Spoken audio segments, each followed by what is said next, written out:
of skeptics are meeting in Toronto next month to question the events of 9/11. The meeting comes as thousands are set to gather to remember the lives lost on this, the 10-year anniversary of those attacks. The conspiracy theory meetings are set to take place at Ryerson University. Why are you having this on September 11th, the 10th anniversary?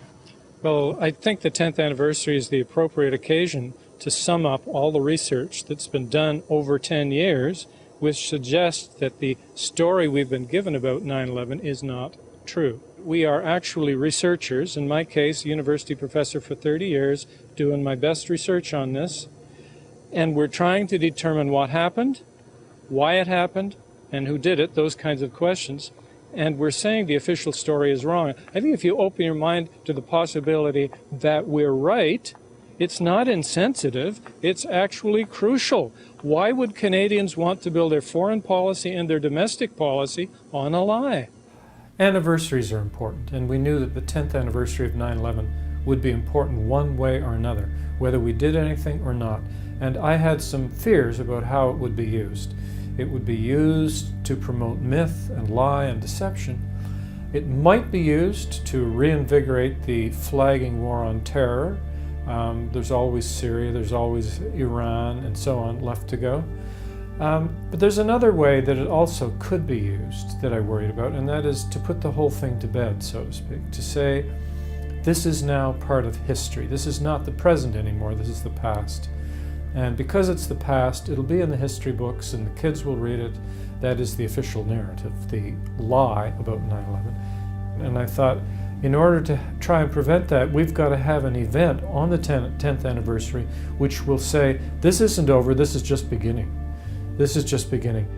The events of 9/11 have served as a cause or pretext for two major wars, producing incalculable suffering in Iraq and Afghanistan, and increasing instability throughout the Middle East. 24 Canadians were among the direct victims of the 9/11 attacks. 6 times that number of Canadian soldiers have died in Afghanistan in the longest running of the 9/11 wars. And the kettling and mass arrests of more than 1,000 peaceful demonstrators at last year's G20 protests in Toronto, while the police made no attempt to interfere with the actions of a disorderly minority, was one sign of the extent to which civil liberties have declined in post-9/11 Canada. The importance of 9/11 as a historic turning point, then, is not in doubt.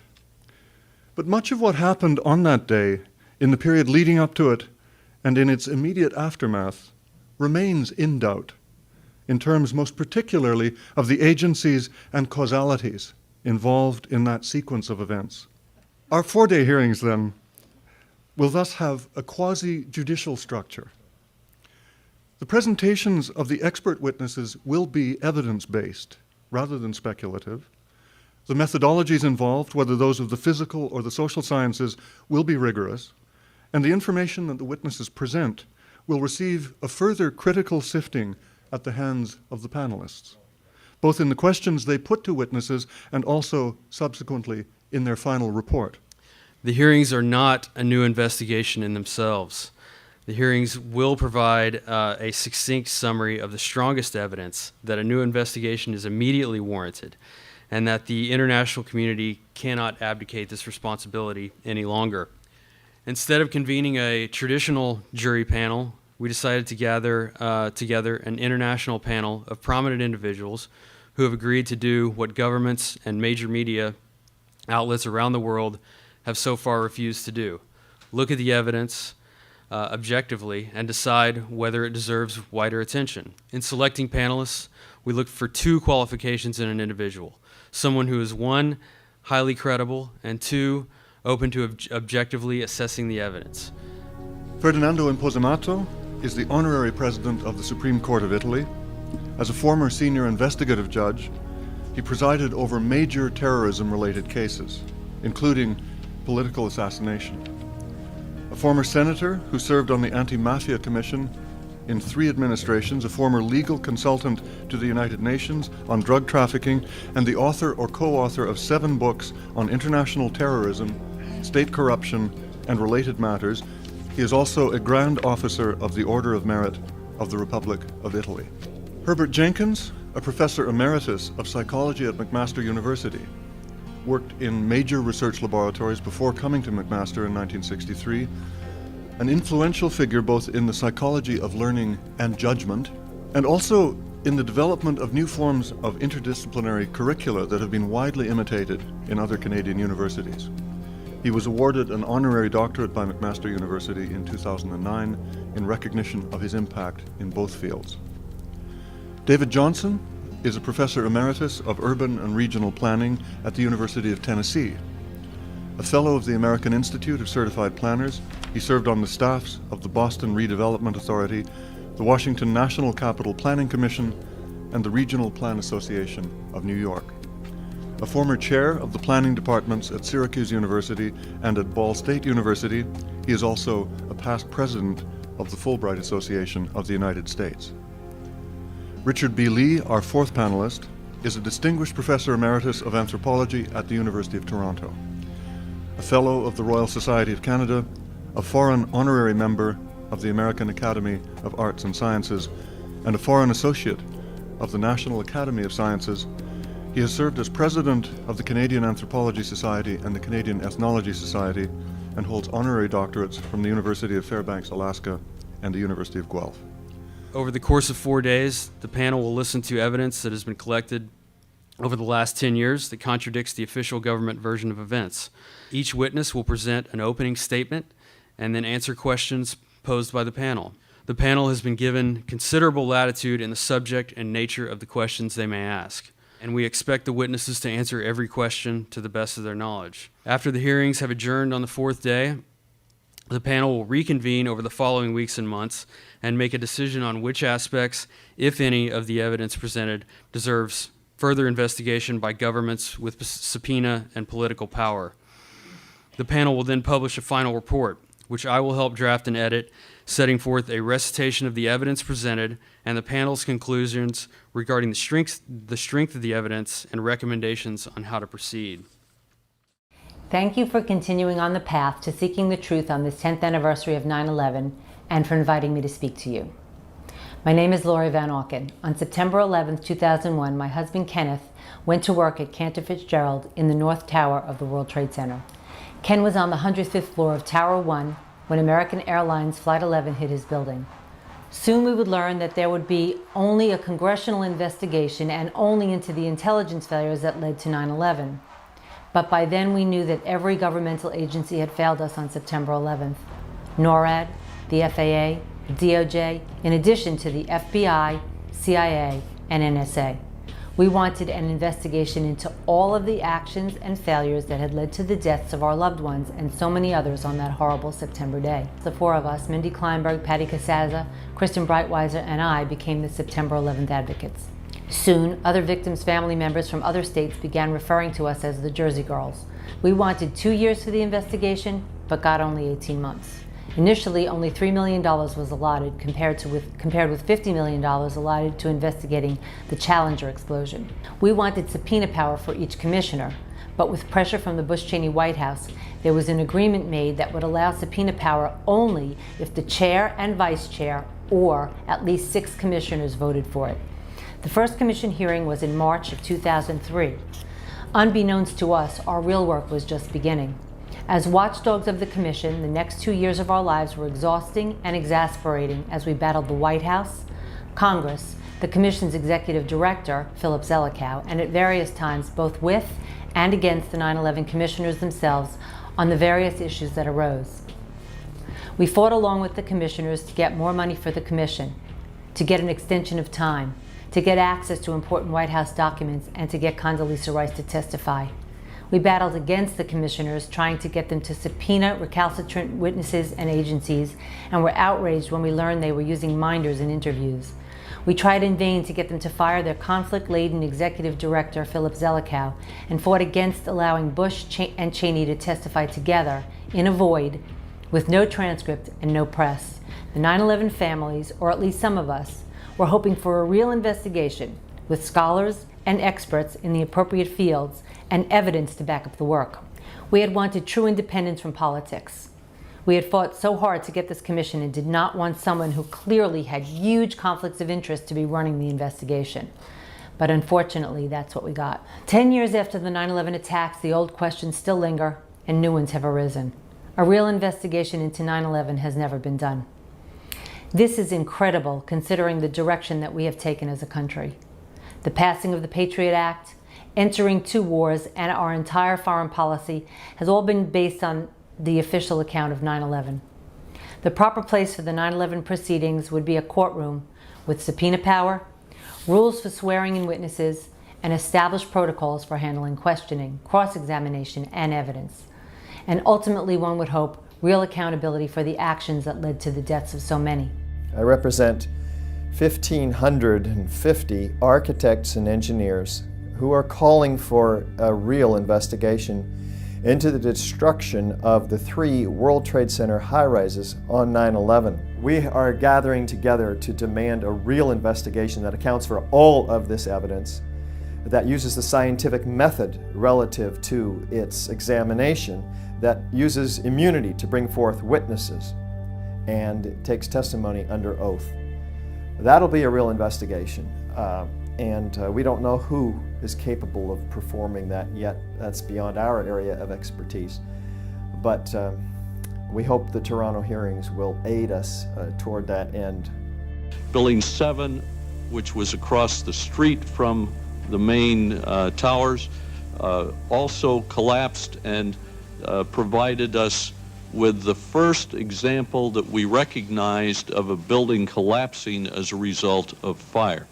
Up until 9/11, we had never had a collapse of a protected steel building. But we've now had one. We now need to look and see what occurred. Fire is an organic process. It moves through a building every 20 minutes or so. Burns out one area, looking for fresh new fuel sources. So when a building falls due to fire, and by the way, you'll note that never before in the history of skyscrapers have we lost one due to fire, but say in a wood frame building, the building will begin to fall over asymmetrically, not straight down through the path of what was the greatest resistance. We have over 100 examples of very hot, large, and long-lasting fires in steel frame skyscrapers. Not one of them has ever collapsed. For instance, the 6-hour fire over 5 floors in New York. In LA, 3.5 hours over 5 floors. In Philadelphia, 18 hours over 8 floors. And in Caracas, Venezuela, 17 hours over 26 floors. Not one of these has ever collapsed. Now, here is some mid-rise buildings that have collapsed due to earthquakes in this case. We have the building falling over to the path of least resistance. It's a chaotic process. Note that you can see at the bottom on the ground what was a building. It's recognizable as a building. The structural steel components have not dismembered from each other. The concrete is not pulverized to powder. This is really important because when we look at the 3 high-rises on 9/11, we see something quite different. Prepare yourself. These buildings were blown up with explosions. There's thick, billowing, enormous clouds of pyroclastic-like smoke with suspended solids from the pulverized building materials and concrete. Let's take a look at controlled demolitions where explosions can be harnessed quite efficiently.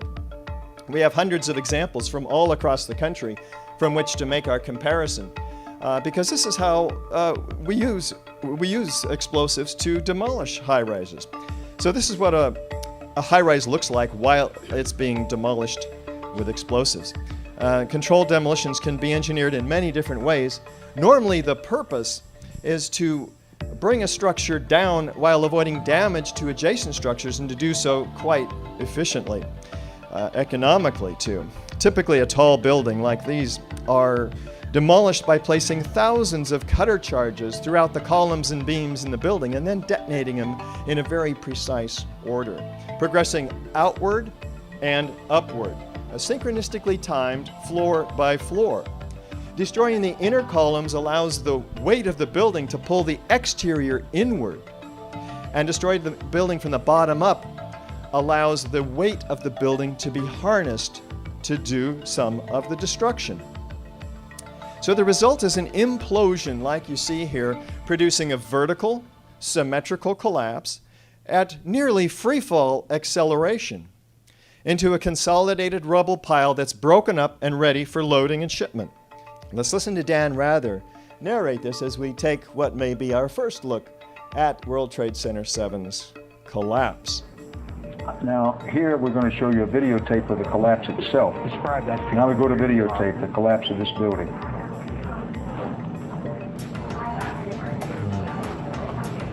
It's amazing. Amazing, incredible, pick your word. For the third time today, it's reminiscent of those pictures we've all seen too much on television before, when a building was deliberately destroyed by well-placed dynamite to knock it down. Is there a straight-down symmetrical collapse of this building into its own footprint? Let's look from West Street.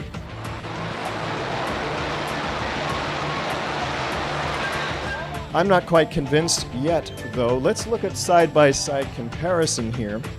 On the left is World Trade Center 7. On the right is a known controlled demolition. Is there any similarity? Is there enough similarity to warrant an investigation into the possible use of explosives, particularly given that every high-rise that has come down with explosives, and that no high-rise has ever come down due to fires? They claim that they considered explosions, and they ruled them out based on the fact that they were not credible because they weren't loud enough. And that was their criteria, that was their justification for not looking at data about explosions. Well, there's lots of evidence of explosions. And if you think about it, there's lots of ways that explosives could be used to take out a building. Instead of completely cutting a column, they might have cut the joints, they might have blown the bolts, they could have done all kinds of things as methods of taking out a column. They could have used incendiaries to take out the column more slowly and weaken the building, and so any last-minute blast was just a minimal thing to do the final breakage and so forth. But there's a lot of ways that you could tailor how noisy the actual process ended up being. So they're using a very high threshold of sound as their criterion for what's even going to be considered in their research. And so they just flat out did not look at explosives, period. There is really no question. It's a classic demolition. All support has been removed and the building falls straight down. We've seen it many times, always and only as a result of demolition. This is a profile of the World Trade Center Building 7. It was a tall trapezoidal-shaped building. It's situated a little more than 100 meters north of the North Tower across Vesey Street. It's 47 stories or 174 meters or 571 feet tall. Its footprint is basically the size of an American football field. It has 58 perimeter columns and 25 core columns. It was a massive building. The 23rd floor housed a specially reinforced bunker for the New York City Office of Emergency Management.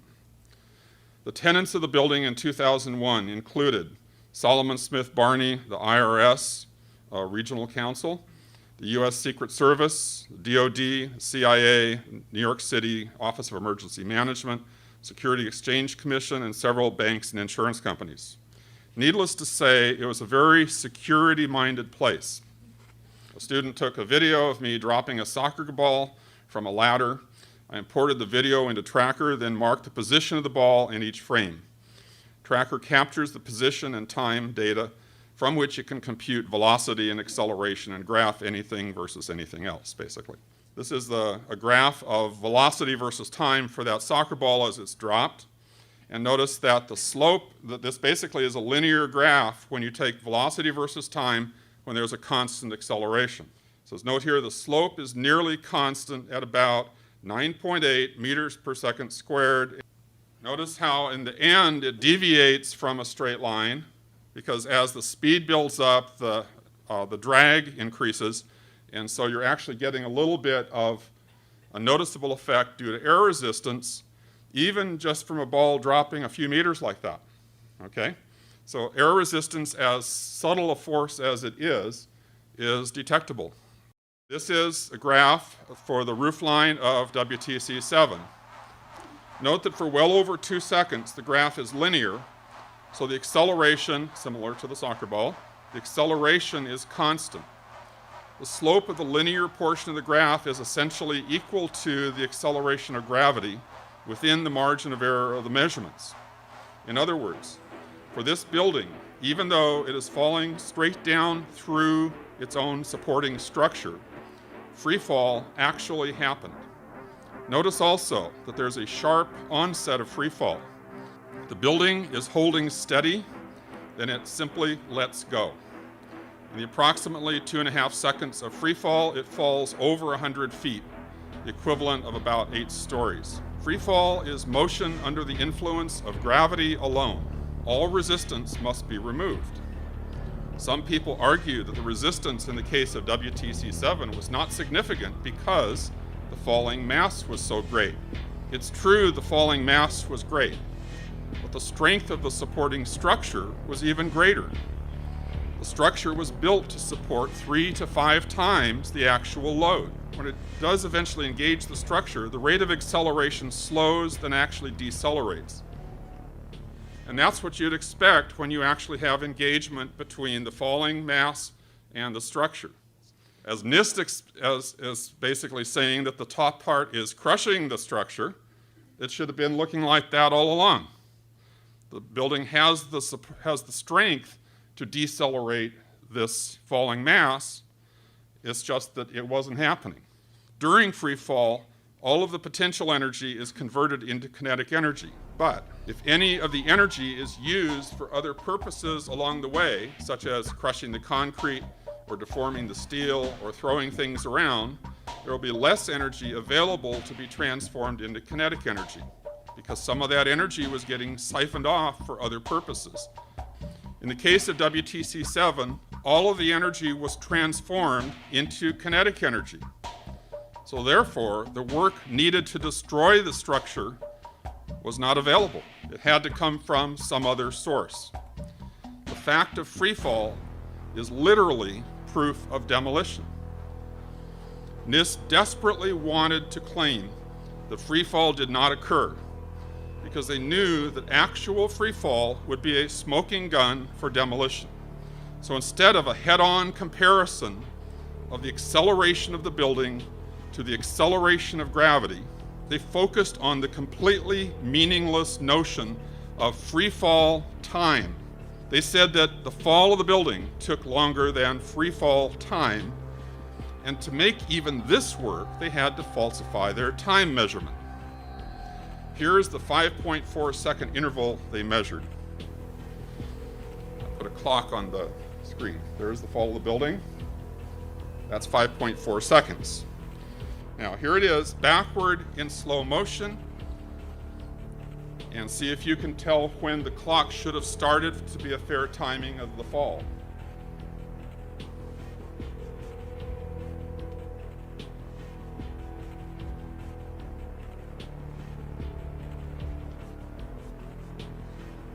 That's when they started the clock. Then they put their graph in a box which they divided into 3 stages. The real fall of the building starts in stage 2 and continues in stage 3. However, they tack on the erroneous early measurements as stage 1. They put a smooth curve through the data, which has absolutely no physical significance, except to spin their results to look like a single smooth continuous process. The overall time for their 3 stages is, as you guessed it, 5.4 seconds. But they did one more thing. Amazingly, someone at NIST added a nice straight red regression line through their stage 2 data. They even gave the equation of the line. It shows that the slope is exactly equal to the acceleration of gravity. So that red line is a flat out absolute admission of they're even closer to the acceleration of gravity than my measurement. They were right smack on the money. They're on that number for this accepted as acceleration of gravity in feet units, okay, 32. The red line on this graph means that NIST acknowledges WT7 came down without resistance and without doing any work for over 100 feet. It means all support for 8 stories was suddenly removed by something other than the falling mass. It literally means that NIST's final report confirms WTC-7 had to have been a demolition. The NIST WTC-7 report has never been peer-reviewed. There's been no forum for critiquing or correcting the final report. This does not constitute science. It is instead an authoritarian declaration by a government agency that demonstrated repeatedly its unwillingness to consider the one hypothesis that could actually account for their observations. This was a 40-story building they've been watching all day. This is like watching the collapse of an active volcano. And the dust from it is not unlike that from a volcano. We are on the phone with New York Fire Department Lieutenant David Restuccio. Can you confirm it was number 7 that just went in? Yes, sir. And you guys knew this was coming all day? We had heard reports that the building was unstable and that it eventually would either come down on its own or it would be taken down. Conspiracy theory is a way of trying to discredit inquiry. I mean, it's perfectly legitimate to say here is a very, very serious event that occurred. It killed thousands of people right off the bat. It's killing firefighters still today. It's used to justify war.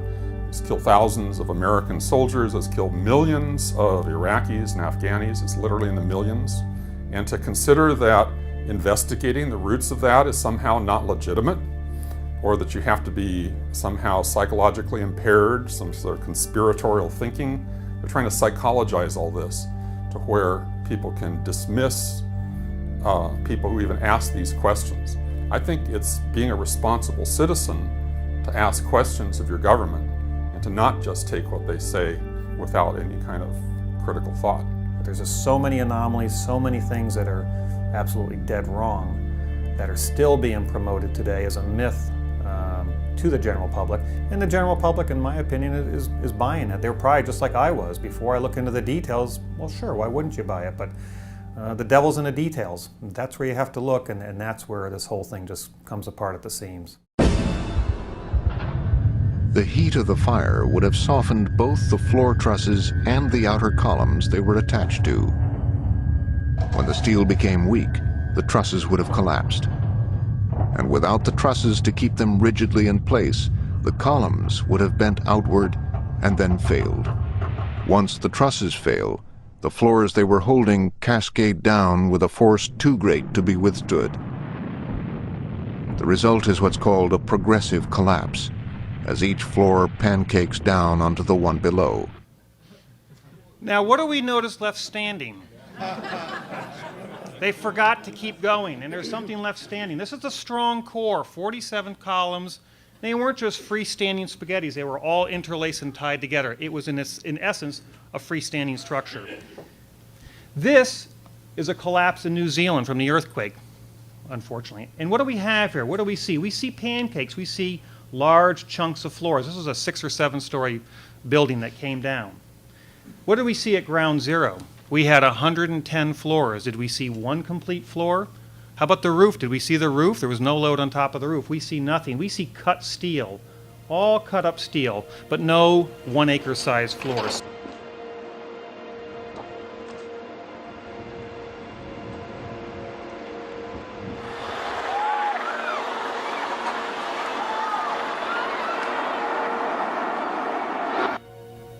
This is just with a sound off, same speed, and I'm going to slow it down here. What do we see? We see them racing down one side.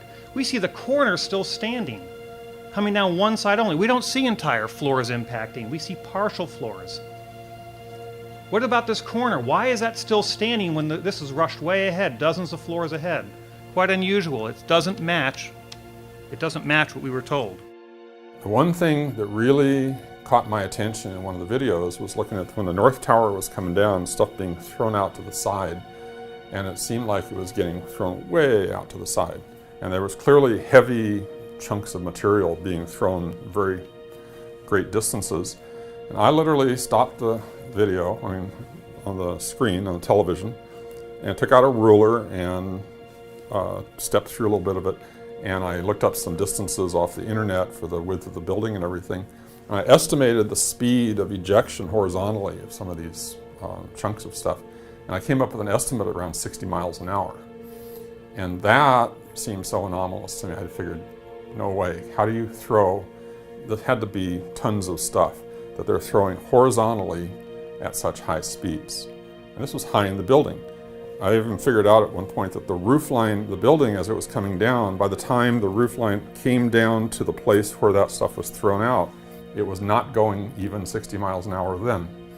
So this stuff is being thrown horizontally faster than the building is even coming down. This isn't a complete smoking gun by itself. It's very, very suggestive that we're looking at explosions here. This building had 47 massive core columns, at the base almost solid steel, 52 inches by 22 inches, thinning to 2 inches at the mid-height, and to the lightest part of the structure up at the top, as little as 3/8 of an inch thick, those steel members. So when you see the building coming down in the videos, realize what we're talking about here. There's more steel on the facade of this building with these 14-inch square tube columns every 3 feet 9 inches marching across this building than there is windows. That collapse had to come down through this steel.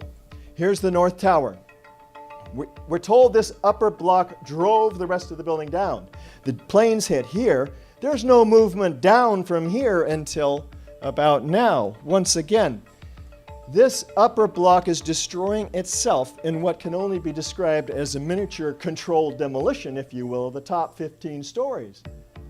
There's nothing left to drive the rest of the building down at any speed. Let's look at the structure. The upper portion is the lightest. The lower portion is the heaviest. Let's compare. If you look at Newton's third law of motion, there's an equal and opposite reaction against a lighter object striking a heavier object. Hey, it's the same if you drop the lighter object onto the heavier object. Equal and opposite destructive force. Which one will give up the ghost first? But take a stop-start look now.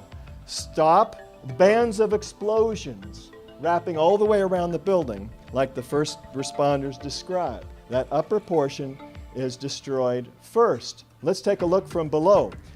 A lot of violent activity with squibs, isolated explosive ejections occurring underneath. In a moment, we'll talk about the lateral ejection of this material. But take a close look now at the corner, where you see developing a series of explosions rapidly advancing down the corner of the building much faster than the rest of these explosions, almost as fast as the free-falling objects. Let's look at the South Tower. It's hit 30 stories down. It does begin to tip over a little bit, but then it's completely destroyed, almost disintegrated in this cloud. It doesn't end up in some mass on the ground below. So we have asymmetrical damage from the airplanes and the fires, and asymmetrical loading from this portion of the building, which is continuing its angular momentum, theoretically, falling 22 degrees off the building, and yet watch what happens below. Complete symmetrical destruction all the way down to the ground, just like the first responders described. Buildings came down essentially in free fall, and this is an important starting point. This violates two fundamental laws of physics, one being the law of conservation of momentum, and another being the law of conservation of energy. The first law means that hundreds of thousands of tons of material in the cold lower section should have slowed the upper part of the building simply due to the mass of the lower section. The second law requires that deformation of the lower section would consume energy, slowing the fall even more. The theory that was claimed to be the most probable root cause for many years, called the pancake theory, in which the floors pancake down upon each other, is no longer supported by NIST. It's really no longer supported by anyone. And since 2004, when my former company did test models of the floor assemblies, the pancake theory has no longer been viable. The only 3 instances of a skyscraper suffering global collapse due to fire occurred all on the same day in the same place. There have been many raging building fires, much worse than existed in any of the World Trade Center buildings, but no global collapse has ever resulted from those fires. We can see from these photos that the towers appeared to have exploded, starting at the top and then going all the way down. Also, high-velocity bursts of debris shot out from 10 to 30 floors below the collapsed front. At the top of each tower, the debris appeared to shoot upward and outward as much of the solid structure turned to dust.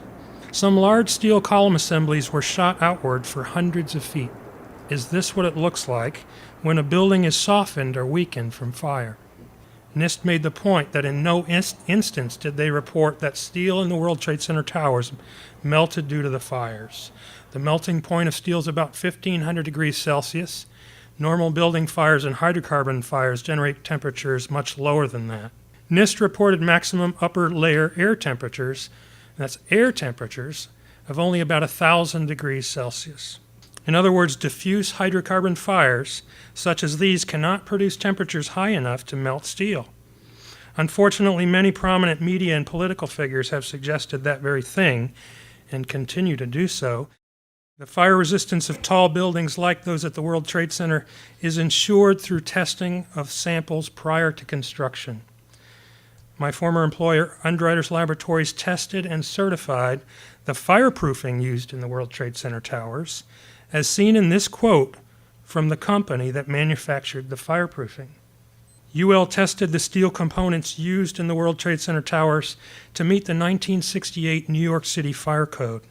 That meant that the column assemblies had to withstand 3 hours of intense fire, and the floor assemblies had to withstand 2 hours of intense fire in a test furnace. And of course, the biggest problem with this is that one of the towers failed in 56 minutes. Here's the fellow that told me about this testing, Loring Knobloch, who was the CEO when I worked there. He later wrote to me and a few others saying, "We tested the steel with all the required fireproofing on it, and it did beautifully. As we do not do follow-up service on this kind of product, we can give only an opinion on the test sample, which was indeed properly coated, and we tested the code requirements, and the steel clearly met those requirements and exceeded them." And as I said, UL later participated in the NIST World Trade Center investigation, which was a clear conflict of interest. Here's a photo of one of those floor assemblies after the standard method ASTM E119 was performed. During this test, it was held in a furnace at a temperature over 1,000 degrees Celsius for a period of 2 hours. You can see the slight effect. The midsections of the assembly sagged a few inches, but the frame was not damaged and the floor held its load without failure. The weight loaded was twice as great as what was known to have existed in the World Trade Center. These experiments were performed on 4 separate floor models, all of which had less fireproofing than was known to have existed in the World Trade Center on September 11th. Even within NIST computer models, the sagging and pulling effects that NIST explanation depends on were not seen. NIST was simply not able to demonstrate this critical pull-in effect. Physical tests were not done, although that would have been decisive. The computer models did not indicate these forces either. And as a result, NIST made some fraudulent changes to the scenario.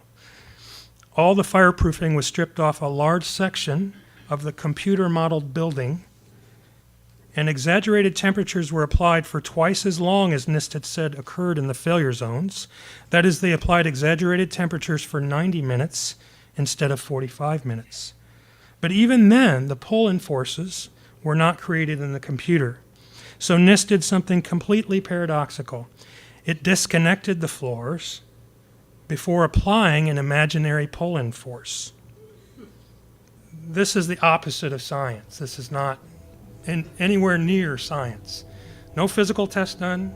The computer models did not give them the answer they want, so they do something completely fraudulent, which is exactly what they did. The National Institute of Standards and Technology, who was tasked with explaining these 3 collapses and who fabricated computer models with falsified input data that they will not give us the access to verify their results, claiming that it would jeopardize public safety were they to release this information to the architects and engineers who are responsible for high-rise safety. This is NIST's computer model. Compare it to reality. What do you see? I'll point out about 6 things that I see. First of all, it stops 2 seconds into the overall collapse. Why? Well, as you can see, it begins to tip over. Had they gone, they can't even get their own computer models to reflect the straight down symmetrical collapse of an engineered patterned set of explosives. And you can see massive bulging and indentation at the bottom, which is not reflected at all in the perimeter steel frame skeleton of the building. What else do you see?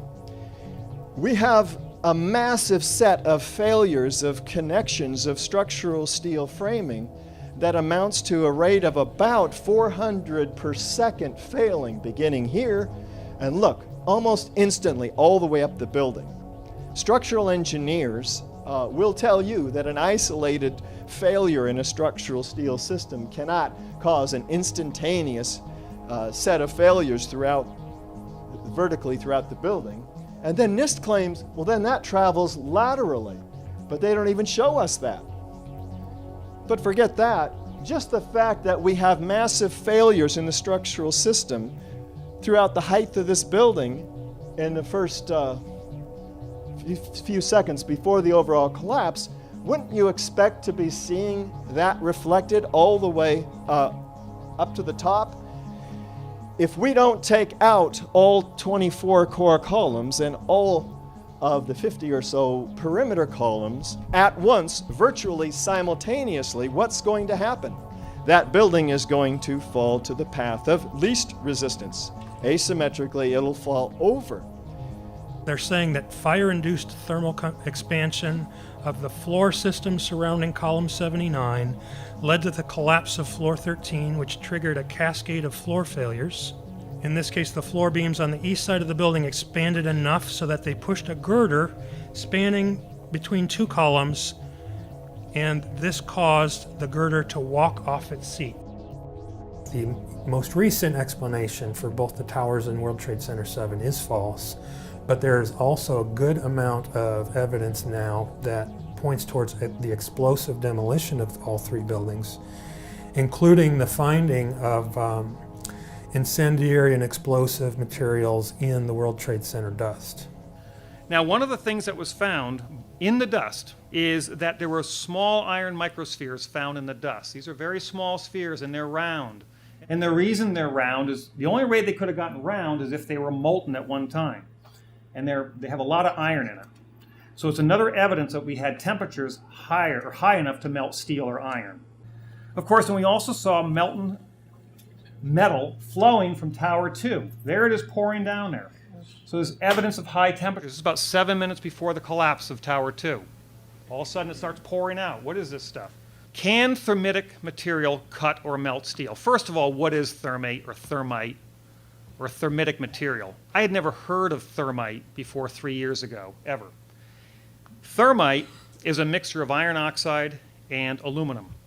And when you add sulfur to it, they call it thermate. I decided to do a little research on thermite and to find out what it could or could not do.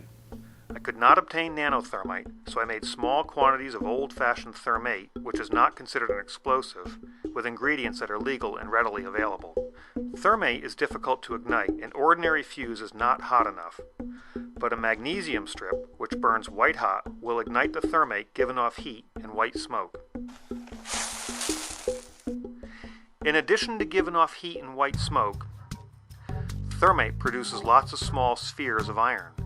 These iron spheres are a natural byproduct of thermate and not from any steel, just like those iron spheres found all through the dust. Using an ordinary steel box tube, I had a slot milled along one edge. Welding the bottom and using clamps on the top to hold the powdered thermate in, I bolted it to a steel beam vertically. I called this device my thermitic box cutter. With only 1.5 pounds of thermate, or less than 1/100th of what the National Geographic experts used for their experiment, not only was I able to melt steel, but it also sliced a vertical cut. So I made a slightly larger thermitic box cutter and used two 3/8 bolts drilled and tapped on one side of the connection.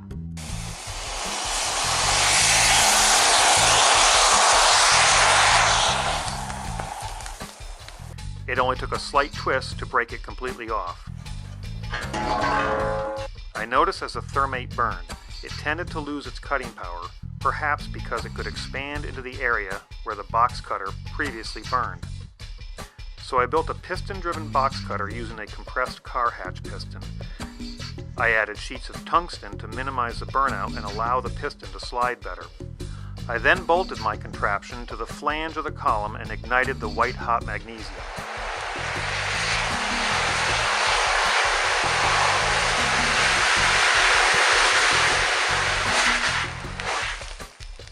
It appears that not only can thermate melt steel, but it can also cut vertical column. Can thermate make pressure pulses and/or dust puffs? I guess it can. Can thermate cut bolts?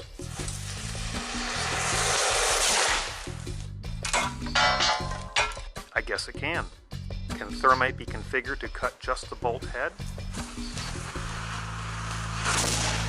I guess it can, and without any evidence on the other side. I had a replica of a segment of the WTC box columns made up, and like the Trade Center iron workers, I bolted the segments together. It made two sets of my 2-bolt blasters, placing them in the access hole. Let's listen to another eyewitness. It sounded like gunfire, bang, bang, bang, bang, bang, and then all of a sudden, 3 big explosions. Is it even possible that thermate could do this? I guess it is. I made a 4-sided internal box cutter that was split into 2 pieces so they could be inserted inside the column. I think my box cutter blew about 50 feet up, consuming valuable energy and trimming my trees in the process. Nevertheless, the inside of the column was cut about 3/4 of the way through.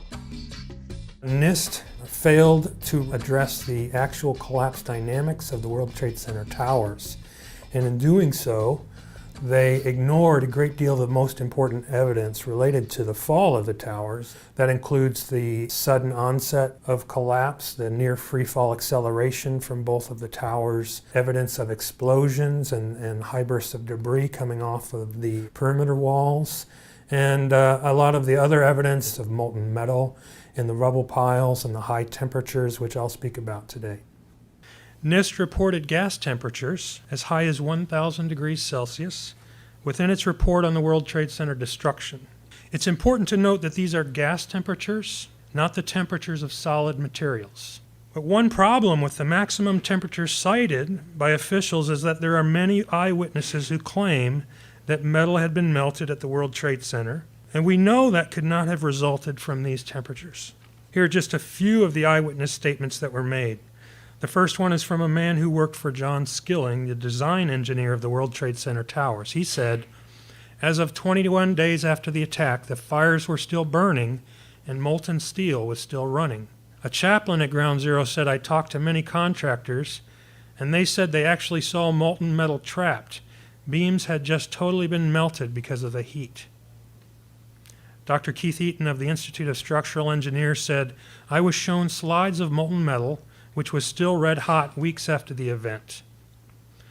Another doctor from Johns Hopkins School of Public Health said in some pockets now being uncovered, they're finding molten steel. The temperature required to melt steel is 1,538 degrees Celsius, and it's far above the maximum gas temperature cited in the official report. So the solid temperature, evidence for solid temperatures, are much higher than what officials say the gas temperatures were. In a structural fire, steel temperatures lag behind gas temperatures for a number of reasons, including the thermal conductivity of steel, the effects of convection, and the fireproofing that's applied. Achieving a steel temperature of 1,538 degrees Celsius at the World Trade Center would require gas temperatures that are well above 1,538 degrees Celsius and far above the maximum of 1,000 degrees Celsius cited in the official U.S. government World Trade Center reports.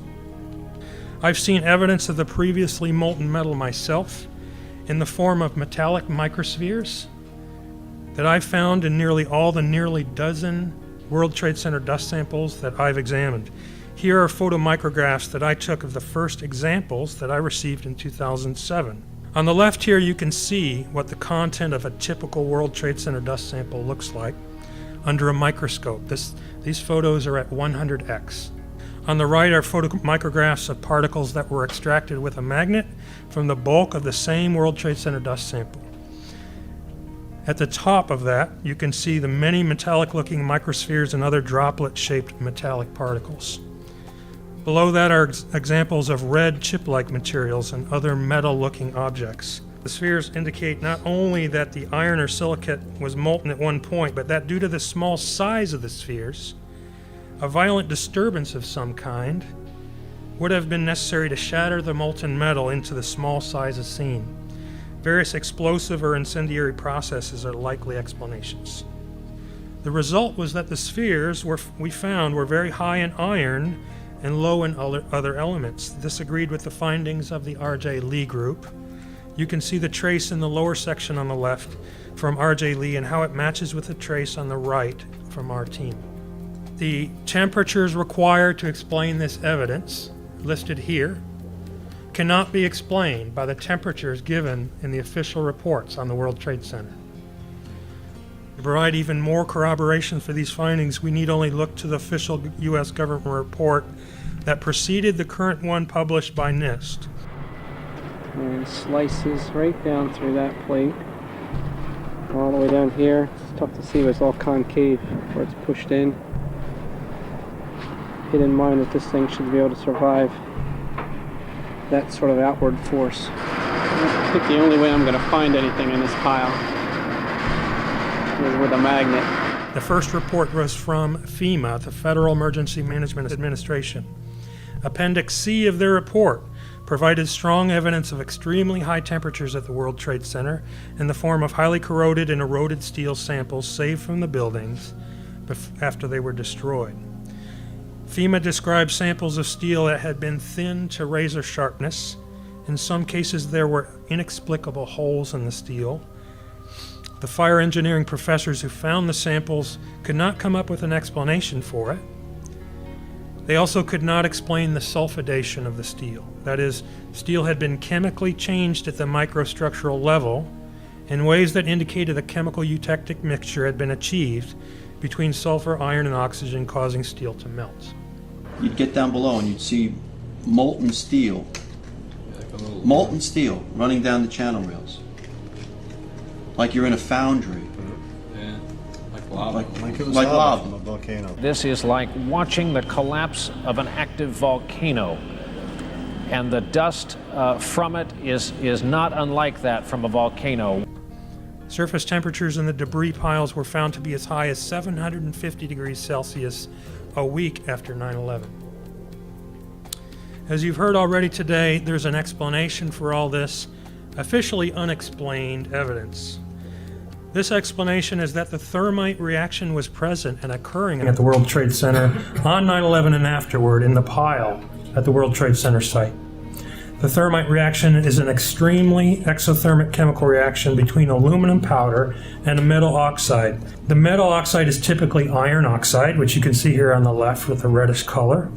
The temperature at which thermite burns approaches 3,000 degrees Celsius for some mixtures, which would explain the evidence discussed so far in this testimony. The products of an aluminum iron oxide thermite mixture are molten iron and aluminum oxide, which quickly forms a white dust cloud as it cools. Additives like sulfur improve the burn properties of thermite. I've made nanothermite myself via formulations published by the U.S. National Laboratories. On the left here you see a photomicrograph I took of a particle extracted from the World Trade Center dust. On the right is a photomicrograph of a nanothermite material that I made. And below that's a photo of the ignition of that nanothermite. When we look at the ignition residues, they're strikingly similar to the appearance of the World Trade Center dust particles. that were extracted with a magnet from the back. Both are the same colors, they show the same metallic microspheres, and both exhibit the same kind of vesicular formations that suggest high temperature reactions or explosive effects. This must have been ground zero where this thing blew up. Car after car after car, buses, completely obliterated and burned straight down to the steel. This is the destruction of the South Tower of the World Trade Center, viewed from a helicopter to the south. This particular video clip is rich in details that call the official story into question. Notice the numerous explosions on the west side of the building above the impact point. As the top 30-floor section falls, it tips to the east. It starts off intact, but then it disintegrates in mid-air. Gravity alone could not cause the top section to disintegrate. When an object is in free fall, there are no internal stresses. It should have hit the ground in one piece, but it didn't. Some of the debris is clearly being accelerated by forces other than gravity. These effects can be caused by late firing explosives, which can produce a white smoke trail. White smoke, consisting of aluminum oxide, is a byproduct of the thermite reaction. While producing this video, I ran across one rocket projectile I had not seen commented on before. This one stopped mid-air and changed directions. Even taking perspective effects into account, this projectile lost one component of momentum and gained another. That requires an impulse. Note that the rocket trail does not point back to the building, but the point where the impulse occurred. Let's take it from the top. There's a lot going on. Watch for the smoking guns. Up until this point, I thought all the white dust coming out of the towers was crushed wallboard. There was plenty of wallboard and it's white. But this is not what wallboard would look like if you crush it and throw it out the window. These are rocket trails. It goes out like this and then it changes direction 90 degrees. And it still tracks a white smoke trail afterwards. What are we looking at here? This is rocket fuel. This is outrageous.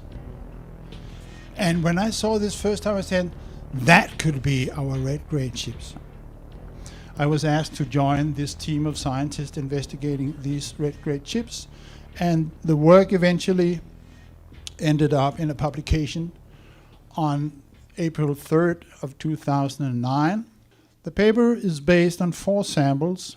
Janet McKinley's sample is on the corner of the World Trade Center Square Plaza, and the other one here is from the Brooklyn Bridge. Sample number 3 and sample number 4 is a little north of that. In all 4 samples, we found these red grade chips. These are the 4 samples, A, B, C, and D. When you heat these chips up, they react. We think that there is a pretty good resemblance between this chip, which has been ignited in the laboratory, and this chip, which has been found in the World Trade Center dust.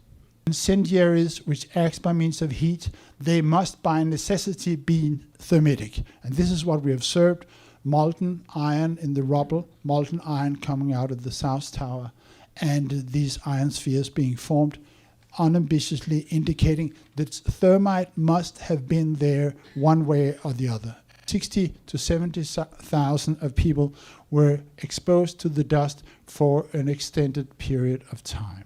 And they looked into the lung tissue on World Trade Center responders. The picture to the left here is from a lung tissue, and they found some thread-like tubular structures in 4 out of 7 patients which were ill, in numbers ranging from 11,000 to 230,000 per gram wet tissue. This is the same material which they found also in the World Trade Center dust. Formation of carbon nanotubes requires 3 conditions must be fulfilled. You must have very high temperatures, and you must have a source of carbon atoms, which means an organic chemical present, and you must have a metal catalyst, among which iron happens to be one of the best. This means that ignition of the nanothermite should be ideal circumstances for formation of nanotubes. This is a picture from the patients in the Mount Sinai study. This is what we find as a product of the nanothermite reaction. We could prove that your story is false. And I don't use the word prove lightly. But when you have people coming up with a story that violates the laws of physics, not just once, but repeatedly, you can say, okay, that story's wrong, and what we have to do now is hope that the people of the world have at least enough grasp of science to see what we want to explain, to understand what we want to explain here. The idea that these buildings came down because of explosions, and even more specifically because of explosives planted in the building, was an idea found all over the place on 9/11. On the scene by eyewitnesses, even on television, on the radio, in the paper. Very common. And it's important that we know that. It changes our perspective on this. So here's my first video. The reporter here is N.J. Burkett, and he's working for ABC News 7, and he's standing very near the towers. Take two. Take two and 2, 1. This is as close as we can get to the base of the World Trade Center. You can see the firemen assembled here, the police officers, FBI agents. The towers, a huge explosion now raining debris on all of us. So this man had to pick up, he and his companion had to pick up the camera and run for their lives. And I don't see any evidence that Mr. Burkett had a particular conspiratorial frame of mind.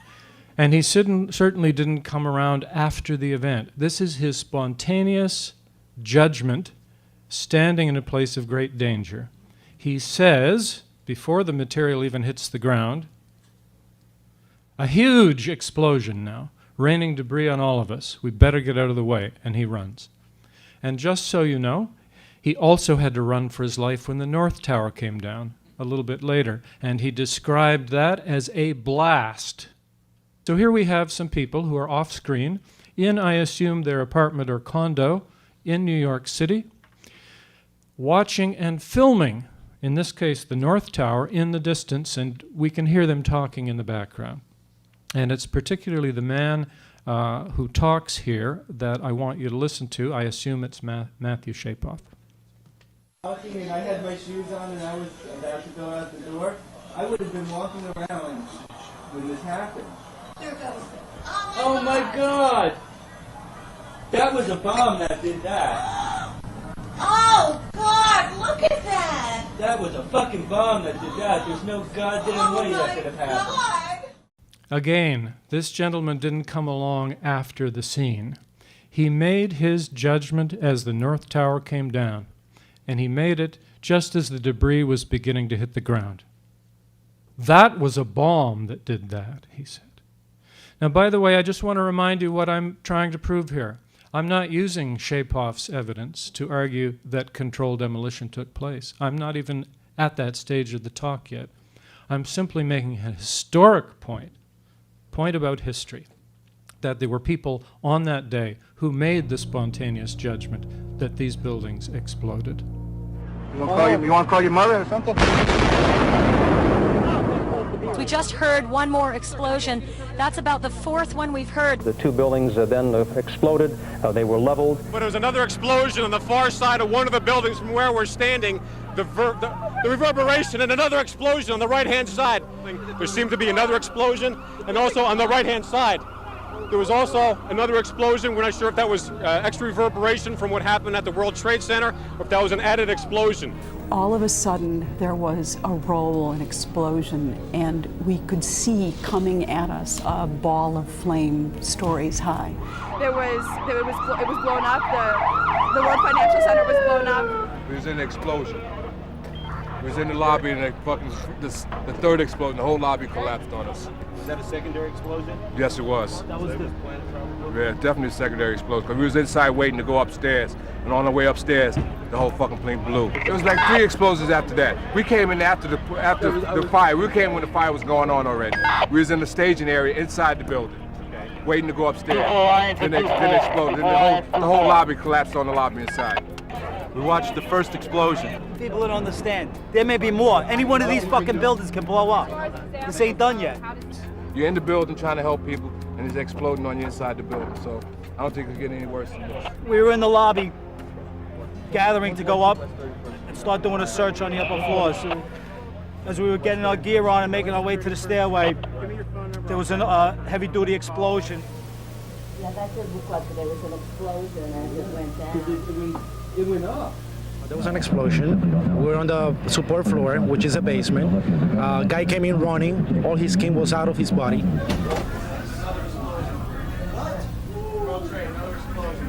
Another explosion at World Trade. It looked like there was a whole bunch of explosions at the bottom, like windows and shit fell out, and the top fell to the right, and the bottom fell to the left. Tower 1 just came down, the whole side of it just collapsed, like it was a bomb inside of it, this whole thing just imploded, like just came down. I don't know whether it's another explosion or a portion of the building falling away, but something major just happened at that building. We just witnessed some kind of secondary follow-up explosion on the World Trade Center number 2, the one that is on the south that is difficult to make out through the debris and smoke. The second tower, the only one that was standing, tower number 1, just we saw some kind of explosion, a lot of smoke come out of the top of the tower, and then it collapsed down onto the streets below. There has just been a huge explosion. We can see a billowing smoke rising. My next example is from firefighter Christopher Fenyo, and this is taken from the FDNY oral histories. And he's talking about a period after the South Tower came down, that was the first tower to come down, and before the North Tower came down. So sometime roughly between 10 and 10:30 in the morning, it turns out there was a debate happening among firefighters at the scene. Quote, "At that point, a debate began to rage because the perception was that the building looked like it had been taken out with charges." In other words, not merely that it came down because of explosions in some general sense, but that the building had been rigged for demolition. They were debating that before 10:30 in the morning on 9/11. We made it outside, we made it about a block. We made it at least 2 blocks, and we started running. Floor by floor, it started popping out. It was if they had detonated. Yeah, If they detonated, were planned to yeah. take down a building. Boom, boom, boom, boom, boom, boom, boom, boom. All the way down. I was watching it and running. All of a sudden, I looked up, and about 20 stories below, at least that's what it looked like to me, about 75 flights up, below the fire, I saw from the corner, boom, boom, boom, boom, boom, boom, boom, boom, boom.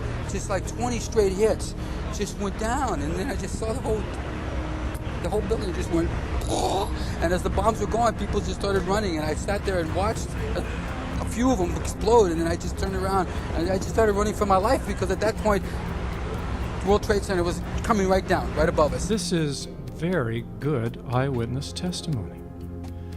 This, as far as I can tell, this footage is entirely independent from the Nade brothers film. That means this gentleman, Paul Lemos, did not see the firefighters, and they did not see him. And here they are independently on the day itself, and we know it's the day itself. We can see Building 7 in the background during Paul Lemos' testimony. The same gesture. Boom, boom, boom, boom, boom. Here's what he says.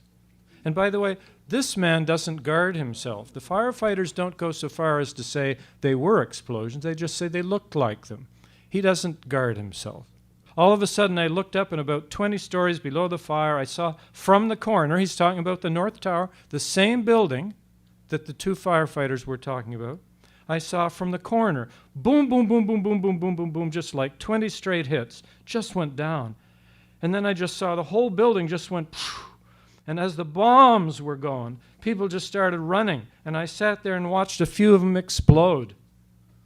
And then I just turned around and I just started running for my life, because at that point the World Trade Center was coming right down. The fire trucks that were there originally were on fire. Windows were blown out. Cars were exploding. There's big holes in the side of buildings that the explosion fired out to. They told me afterwards it wasn't explosions. I was talking to one of the architects that they pulled in, because he was talking to me about it. He said, "What did you see?" I said, "I saw the fire, and when I looked up, I saw around the 70, because the fire was on the 96th floor. So I looked down, and it happened probably 70, 75. I can't be specific. I looked, and I could see the corner, and it just started going pop. It just started going boom, boom, boom, boom, boom. And he goes, "How fast?" I go, "Like firecrackers." Now, there's no evidence that Paul Lemos was ready to give up what he believed he thought he saw. But already on 9/11, on the scene, he's being told what he didn't perceive. There is no way at that point that anyone could have claimed to know scientifically that this man had not perceived explosions. Hadn't studied the rubble, the physical residue, hadn't done a comprehensive study of video or still footage, hadn't done a comprehensive investigation of eyewitnesses. How on earth could he make that judgment? But there's more. He's interfering with a criminal investigation.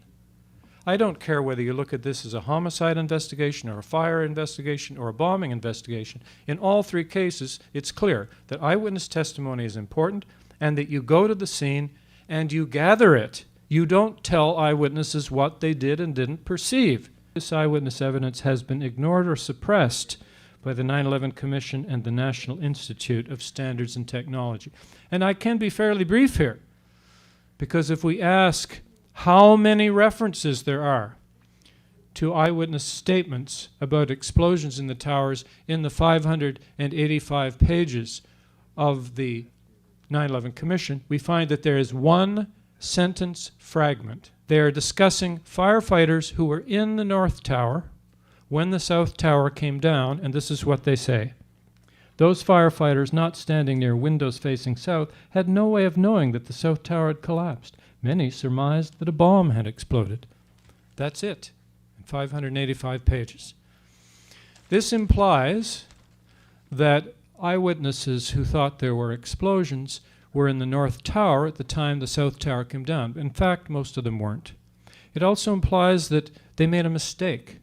And they made that mistake because they had an impeded view. They weren't near a window. They couldn't see what was going on. This is grotesquely misleading.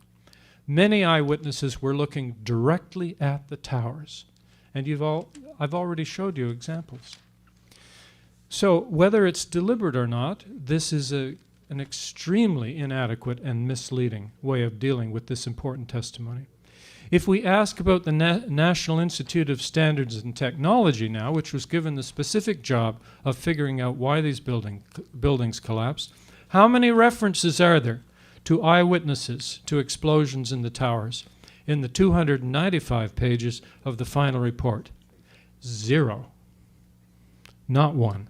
Now you need to know that the 9/11 Commission and NIST had access to the same material that I have access to. And yet they both miss my 156 eyewitnesses to explosions, not to mention many other eyewitnesses that are not in my list. Whether that's deliberate suppression of evidence, which would be a crime, or whether it's simply massive incompetence, does not concern me today, because either way, we have an investigation that is thoroughly inadequate, and that's why we need a new one. My son Bobby, almost 10 years ago, died right here at the site of the North Tower. We came up to New York and we did find his body. We took Bobby home that week and buried him a week later on Tuesday the 18th. For years and years, I've been trying to find out what happened that day. A few years ago, I finally ran into the doctor who examined Bobby, and he gave me an outline. He told me not to look at the pictures, but he gave me an outline of all his injuries. And all his injuries were in the chest and in the face. Back of him, no problem. His skull was still intact, but everything was blown off his face. He lost his arm and severe lacerations of his chest. So from what I talked to the doctor, Bobby died instantly.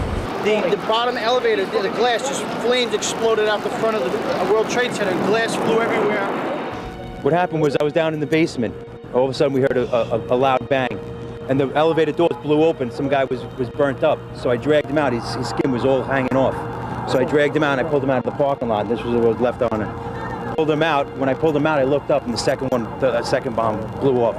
Bobby walked into the lobby, or might not have even made it into the lobby, and there was a huge explosion. In an explosion, in a detonation, the air that shoots out from that explosion is supersonic. The gases shoot out in supersonic speed, and then the heat follows it. The 9/11 Commission hearings states that a fireball from the plane hitting from the 93rd up to the 98th floor, because the plane went in on an angle.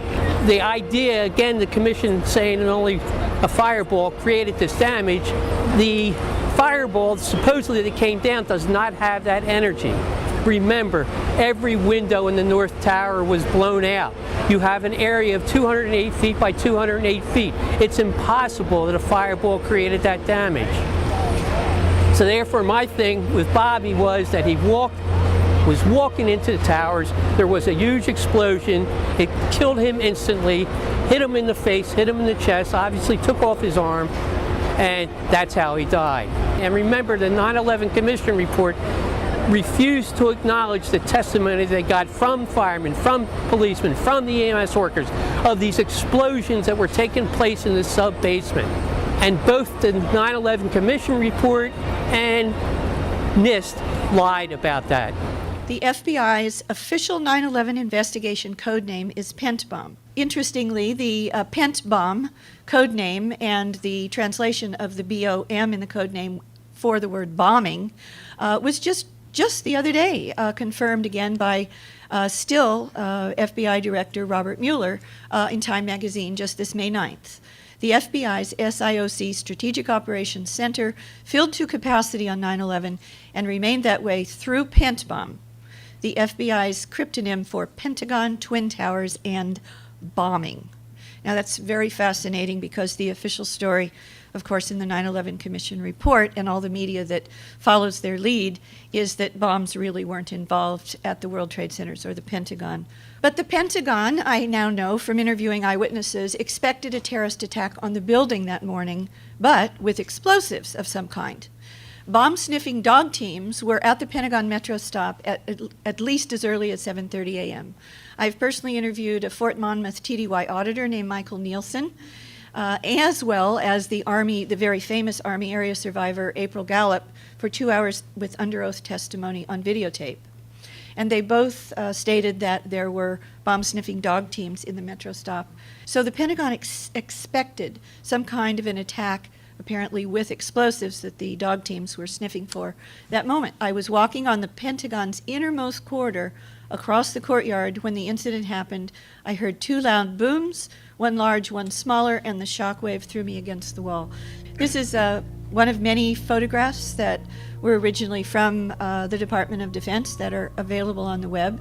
Mechanical engineer Michael Meyer has stated it is physically impossible for the C-ring wall to have failed due to the impact of plane debris of any kind in a clean, neat circle. Like the one seen here at the inside of the C-ring is the signature of a shaped charge explosive and definitely cannot be, he said it was impossible, from an impact from any kind of plane debris. Meyer spent years in aerospace, structural design, and the design and use of shaped charge explosives. If a plane or any object, any impactor, would come in at an oblique angle, which the official story says, and goes diagonally through 3 rings, that you're not going to have a perfectly round exit hole. If it's the front of a fuselage or even a round engine, it would have to impact coming perpendicular to the wall. The official story, of course, says that there is a single exit hole on the inside of the C-ring. This is a graphic taken from the Washington Post immediately after 9/11 from Pentagon sources, DoD sources itself. There are 3 exit holes listed from the Pentagon's own immediate sources to the Washington Post after 9/11, not just one. This is an aerial photograph that the Pentagon provided to all the media right after 9/11. You can see it on the web. This is the so-called official exit hole right here. But there are 2 others that in turn perfectly match these 3 so-called exit holes from the Pentagon's own release data, and here it says exit holes, plural. The government lied about inside explosions. Do you think it's telling the truth about the one and most famous outside explosion in the 5 famous frames from the 2 videotapes of the security cameras in the parking lot of the Pentagon that the videotapes were released in the Moussaoui trial in August of 2006? The 85 videos that were confiscated by the FBI There was an FOIA request. The FBI FOIA officer was honest and did an analysis of those 85 videotapes and came back to the person who requested it that there were only 2 of the 85 that in any way could be interpreted as showing an impact on the building, and those are the 2, and they do not show a plane. NORAD was notified about American 77 at 9:24 that morning, roughly 14 minutes before the Pentagon was officially hit. Why were the F-16s from Langley Air Force Base, about 130 miles away, not able to get to the Pentagon in time to prevent the attacks? The 9/11 Commission claims that the Indianapolis Center did not notify the military even when, at 8:56, it lost this flight's transponder signal, its radar track, and its radio. The Commission claimed no one at Indianapolis had any knowledge of the situation in New York until 9:20. Television networks had started broadcasting images of the World Trade Center at 8:48. These images included, at 9:03, the crash of the second airliner into the South Tower. Millions of people knew about these events. How can we believe that no one at the Indianapolis Center had any knowledge of the situation in New York until 9:20? As soon as you know you had a hijacked aircraft, you notify everyone. The notification gets broadcast out to all the regions. During the time that the airplane coming in to the Pentagon, there was a young man who would come in and say to the vice president, the plane is 50 miles out, the plane is 30 miles out. And when it got down to the plane is 10 miles out, the young man also said to the vice president, do the orders still stand? And the vice president turned and whipped his neck around and said, of course the orders still stand. Have you heard anything to the contrary? Mineta assumed, he said, that they were orders to have the aircraft shot down. But no aircraft approaching Washington was shot down. Mineta's interpretation also made the young man's question unintelligible, given the fact that the airspace over the Pentagon is categorized as forbidden, meaning that commercial aircraft are never permitted in it, plus the fact that the 2 hijacked planes had already crashed into the Twin Towers. The expected orders, if an unidentified plane were approaching the airspace, would have been to shoot it down. Had Cheney given those orders, there would have been no reason for the young man to ask if the orders still stood. His question made sense only if the orders were to do something unexpected, not to shoot it down. The official story is rendered especially dubious by its claim that the Pentagon was struck by a Boeing 757 flown by al-Qaeda's Hani Hanjour.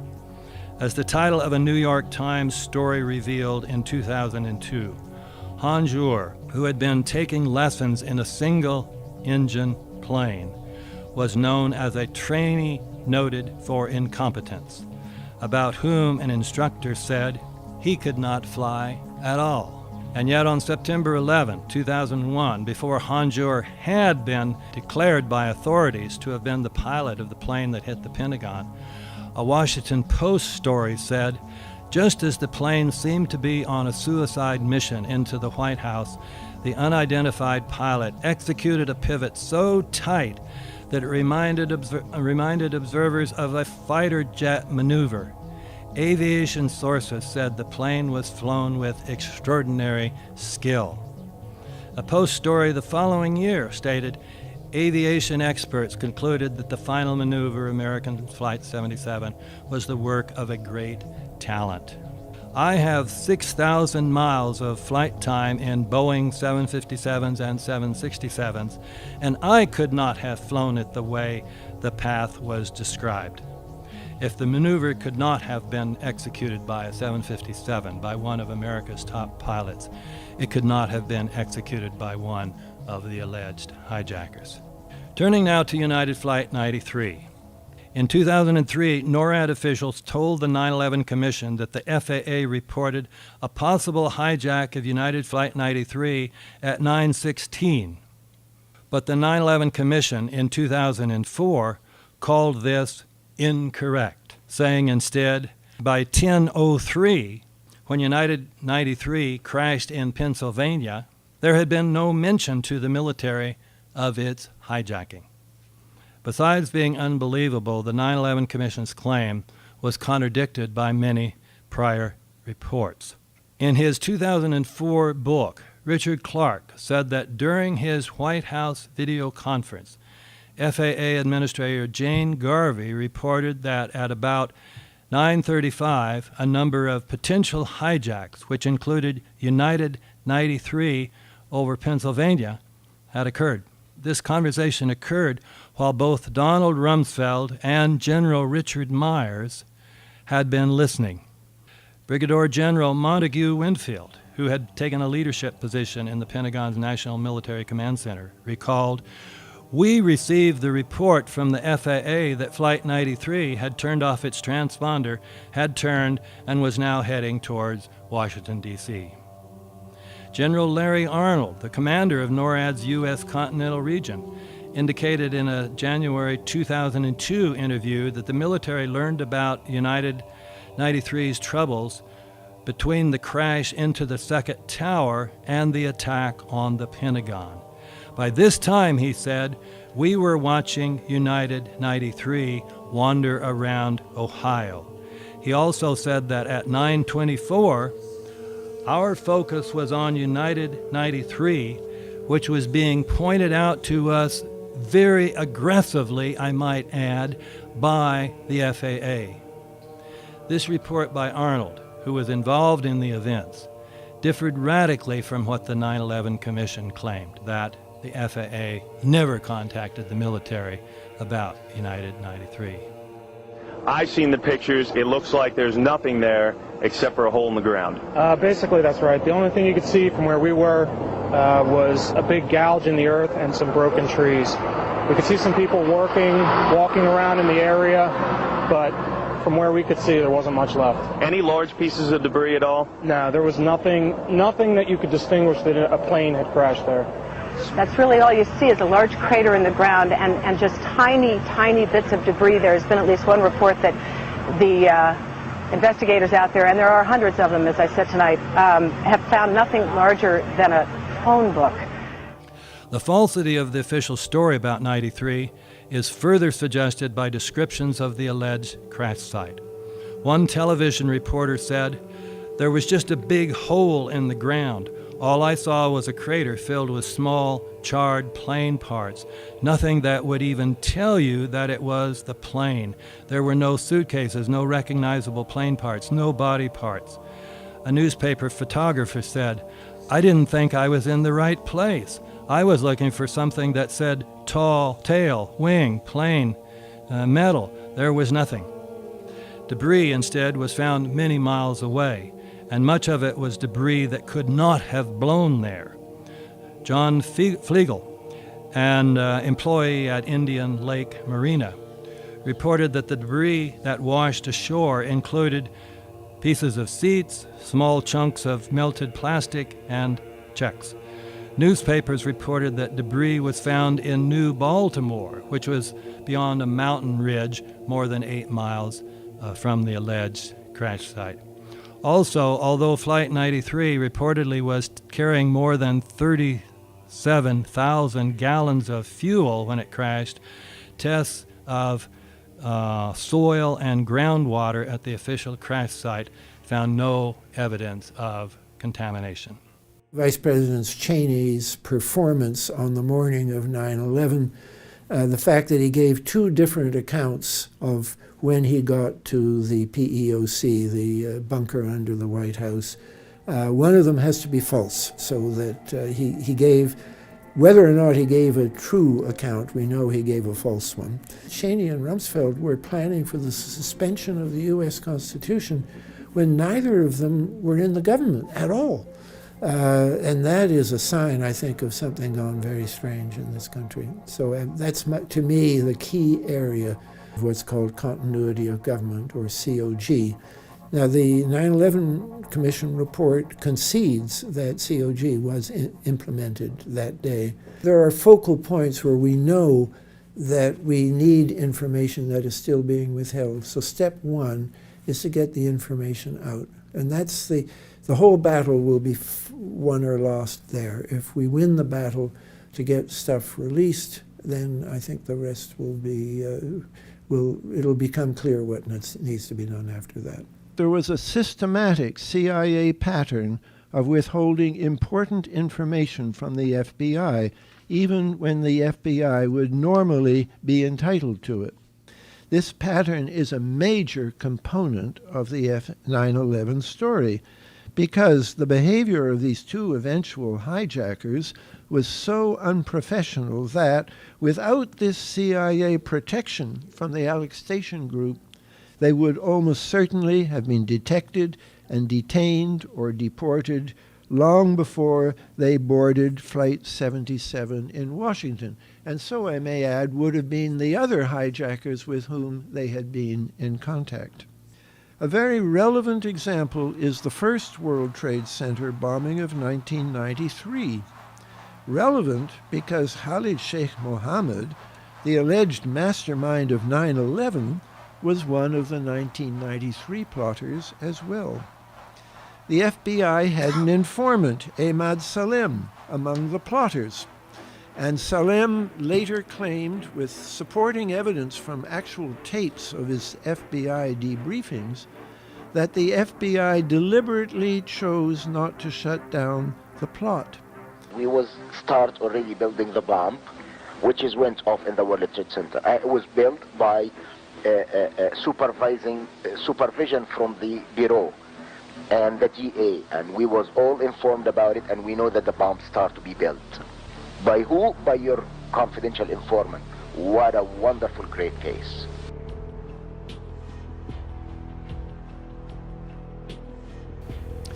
We know from many accounts of the Bush administration that there was also another powerful pro-war consensus within it, centered on Cheney, Rumsfeld, and the so-called cabal of PNAC, the Project for the New American Century, that before Bush's election had been lobbying vigorously and publicly for military action against Iraq. We know also that Rumsfeld's immediate response to 9/11 was to propose an attack on Iraq, and that planning for such an attack was indeed instituted on September the 17th. I've called these events deep events, events with a predictable accompanying pattern of official cover-ups backed up by amazing media malfunction and dishonest best-selling books. Some of these deep events, like the Kennedy assassination and 9/11, should be considered structural deep events because of their permanent impact on history. It is striking that these two structural events, the Kennedy assassination and 9/11, should both have been swiftly followed by America's engagement in ill-considered wars. The reverse is also true. All of America's significant wars since Korea, Vietnam, Afghanistan twice, once covertly and now overtly, and Iraq, have all been preceded by structural deep events. America, I argue in my latest book, has become dominated by a war machine in Washington, a war machine that has been building incrementally since Eisenhower warned us about it in 1961. We now stand 10 years past the midpoint of a century that has witnessed 4 major wars among great nations. 3 of these involved our own country. We have been compelled to create a permanent armaments industry of vast proportions. Now, this conjunction of an immense military establishment and a large arms industry is new in the American experience. In the councils of government, we must guard against the acquisition of unwarranted influence, whether sought or unsought, by the military-industrial complex. The potential for the disastrous rise of misplaced power exists and will persist. We must never let the weight of this combination endanger our liberties or democratic processes. This tragic event of 9/11 was used as a pretext and justification to wage war on an impoverished country in Central Asia. Anybody who has a minimal understanding of military planning will know that you don't plan a large-scale theater war in a matter of 4 weeks. It takes several months and sometimes years to prepare a war of that size. So that the war on Afghanistan was in the pipeline well before 9/11. If Al-Qaeda is behind these attacks, who is behind Al-Qaeda?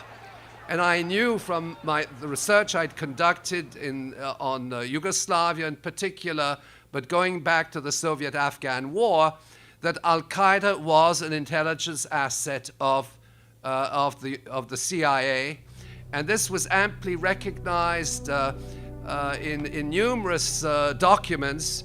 And the response of the U.S. intelligence community was, yeah, we supported him, but he went against us. We were the sponsors of Al-Qaeda. It was for a good cause. It was to fight the communists in the Soviet-Afghan war, and we sent in the Mujahideen. We trained them in these CIA camps in Afghanistan and Pakistan. We set up the religious schools, the madrasas. We then contracted with our friends in Saudi Arabia to send in Wahhabi missions into Afghanistan to train these people. The concept of the jihad was born as a consequence of the Soviet invasion of Afghanistan. And who gave them the arms, the aid, and the financial support to fight against the Soviets? A lot of countries did, because if the Soviets had won, it would have been even worse, unless you believe that the Soviets should have been assisted or permitted to win. We don't deny for a minute that we helped the Mujahideen resist the Soviets in Afghanistan, but it was the invasion of Afghanistan that precipitated the consequences which we see in that part of the world to this day. Many people, including some of your own colleagues, claim that Dr. Brzezinski is the one who was mainly responsible for the start of the Afghan jihad and as a consequence the rise of the Islamic fundamentalist movement. There are a lot of people in the world who interpret everything that happens in the most dramatically conspiratorial terms. Bin Laden's whereabouts have always been known. Why? Because Al-Qaeda is a CIA intelligence asset and has always been an intelligence asset and continues to be an intelligence asset. We see Al-Qaeda in Iraq, then we see Al-Qaeda in Yemen, Al-Qaeda in Africa. We had subsidiaries of Al-Qaeda virtually everywhere, you know, and wherever the United States needed to intervene militarily, they used the pretext of Al-Qaeda in Yemen or Somalia or wherever, under different names, corroborated by media reports, etc. And in all cases, I can assure you, these are instruments of US intelligence or MI6 or Mossad, and there's a collaboration between them. 9/11 has unleashed a roadmap of war and destruction. We are at the crossroads of the most serious crisis in modern history. I think that's not an understatement. The war on terrorism is part of that process because it gives a justification to wage war on humanitarian grounds, so that you wage the war not against countries but against what they called non-state entities.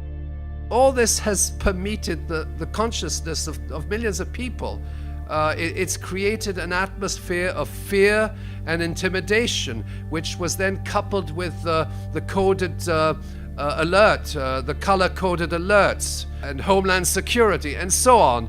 It was a pretext to wage a war without borders, which in essence is a war of conquest, and it was also a pretext to implement far-reaching changes at home through the Patriot legislation, through national security, protection of borders, and so on and so forth. If the war on terrorism is no longer accepted and doesn't have its legitimacy, the whole construct, military doctrine, collapses like a deck of cards. And that's why 9/11 truth is so important. Thinking about elite political crime, and recognizing that we don't classify it and study it. When I looked at the literature in political science on Watergate, Iran-Contra, crimes like that, they treated them as exceptions, as something that rarely happened, and when they did, the elites were just misbehaving. But the more I looked into it, I realized, well, these are fairly common events. They're not often investigated, but they're pretty well known, and they're fairly common. And so I started studying this kind of criminality as a type of crime, like white-collar crime or hate crime, and I classified it, and I began collecting examples of it, and 9/11 fit the pattern. The investigation did not include any consideration of controlled demolition. Nobody looked in the debris for explosives or incendiaries. That, to me, indicated what's called guilty knowledge in criminology, that somebody didn't look because they knew that there would be something to find. One of the things I started studying was the Nuremberg war crimes trials, because there was an example of political crimes being prosecuted. And in the war crimes trials, the Nazis were accused of setting the Reichstag on fire. The main evidence was that immediately there were laws passed. They had a list already the night when the Reichstag was on fire. They had a list of the people they wanted arrested. And this was considered to be proof. And I thought, well, you know, it's the same way with 9/11. There was an agenda already there, and it was rolled out immediately after the events, which suggests that there was foreknowledge and complicity to provide a pretext for these wars in the Middle East. The idea of conspiracy being an irrational belief, the idea of conspiracy is a sound legal concept. We use it all the time. We prosecute gangsters in the United States for conspiring. Conspiracies happen. We know that. Iran-Contra, Watergate. So how can you have a concept that dismisses all conspiracies as improbable or impossible? It also doesn't make any sense. It's an unsubstantiated theory of its own. When people dismiss conspiracy theories, what they're doing is embracing a coincidence theory. They're assuming that all these things, yeah, they didn't catch the hijackers getting on the planes, and yeah, there was a group of elites who said we needed to have a new Pearl Harbor. And yeah, there were all these war games going on at the time. And yeah, the buildings fell. All coincidental. All coincidences. So what's going on is you have an unsubstantiated theory that's being smuggled in with this pejorative term. But it is the opposite of the way we think about most crimes. If there was a man who married a wealthy woman and the woman died of a freak accident, and then he married another wealthy woman and she died of a freak accident, we would say, this guy's killing his wives. We would certainly suspect that. We would interrogate him. We want to know, where were you when she died from the freak accident? It would be our automatic response. The TV shows on crime use this constantly. They will look for patterns in crimes to identify the suspect. It's just a normal thing. It's criminology 101. And yet when we look at elite political crimes, we see them one at a time. Even when there are obvious connections, like the Kennedy assassinations or the 2000 and 2004 elections. Conspiracy theory is generally fairly widely accepted. If you do public opinion polls and ask people do they believe the official account of the assassination of President Kennedy, overwhelmingly people do not. They believe that there was some kind of conspiracy. The Kennedy assassination was reinvestigated in 1975. The Congress concluded there was a conspiracy, but they didn't know who. It was never prosecuted. The CIA and the intelligence agencies are actively shaping how we perceive events. And we know this because the conspiracy theory concept, there was a propaganda program initiated by the CIA to get people to use that term as a counter to critics of the Warren Commission. I'm just a patsy. I first understood conspiracy theory when they were talking about the Kennedy assassination, and it's the choice between, was it a lone gunman or was it a conspiracy? And And so that's where the term comes from. It doesn't even apply here. The official story is a conspiracy theory in a literal sense, that you have this conspiracy of a bunch of people to make this thing happen.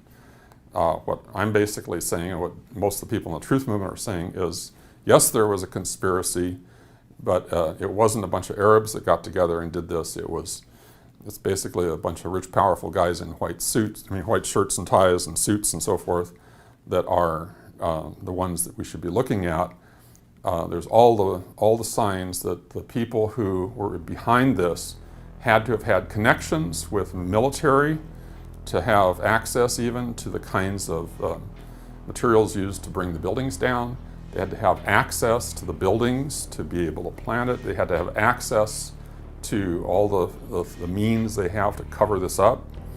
So there's lots of signs that there are people working at various levels in a coordinated manner to make this event happen. It's very hard to convince people that American public officials would do these kinds of things. People just say, well, they wouldn't go along with it, and if they did, they couldn't organize it. It's too complicated. They couldn't organize an action like that and not have it detected. And if they could, somebody would talk and it would get out and we'd know about it. Americans know you can keep secrets. We kept the Manhattan Project secret. That had 100,000 people working on it. They built 3 cities from scratch. One was the 5th largest city in Tennessee. This word never got out. Get this, when Truman became president, he was not told about the Manhattan Project until he had been in office for over a week. So we can keep secrets. We kept secret our decoding of the Japanese and German secret codes. That was kept secret all through the war. The idea that you can't keep secrets among large groups of people is just mistaken. We're looking at the events of 9/11, but we tend to not think of 9/11 as connected to the anthrax letter attacks. I call this incident-specific myopia. So it's a nearsightedness. I think of it as driven, we're like victims, we're like abuse victims. These shocking events are so overwhelming, they loom large in our minds, in our perceptions, and we can't see them as if we were above and looking at a bunch of them. We can only just see the one and then see the other. The human brain is the most complex organism in the body, and thus the mechanisms by which the mind processes, interprets, and responds to information is equally complex. For example, the human brain is composed of hundreds of billions of neurons, each with thousands of synapses, creating a vastly complex and intricate neural network consisting of up to 100 trillion to up to a quadrillion synaptic connections. At any one time, this organ is processing an infinite amount of information, both from its internal and external environment, most of which we are unconscious of. However, it is often that information, of which we are largely unaware, that has the most significant influence over our thoughts, feelings, and behaviors. Even those thoughts, feelings, and behaviors that we adamantly believe to be consciously determined. We assume that when we are looking at something, we are consciously analyzing it based upon the visual information that is entering the brain from the eyes. But this is not entirely accurate. In fact, visual stimuli transduced by the rods and cones in the eyes and sent by electrochemical signals to the central nervous system via the optic nerves does not go directly to the occipital cortex, which is the primary region responsible for processing visual information. Instead, it first goes to the lateral geniculate nucleus of the thalamus, another region of the brain that is a part of the limbic system and important to emotional arousal. To put this in simpler terms, this means that you can experience an emotional reaction to something before you are consciously aware that you have even seen it, which in turn then affects how you see it. Alternative explanations of political assassinations, terrorist attacks, and other national tragedies that differ from official state accounts are sometimes dismissed by the general public because they evoke strong cognitive dissonance, a psychological phenomenon which occurs when new ideas or information conflict with previously formed ideologies and accepted beliefs. In psychology, a false belief generally refers to one that has been manipulated often purposely and outside of the person's awareness, and sometimes in a very specific direction or misdirection. The use of repression and terror, including threats of censorship, suppression of information, imprisonment, and torture by leaders to silence political opponents and dissidents, is not exclusive to authoritarian states. Such tactics can also be employed by leaders of democratic states, a fact that can be difficult for people to acknowledge, especially if it is not consistent with their belief system.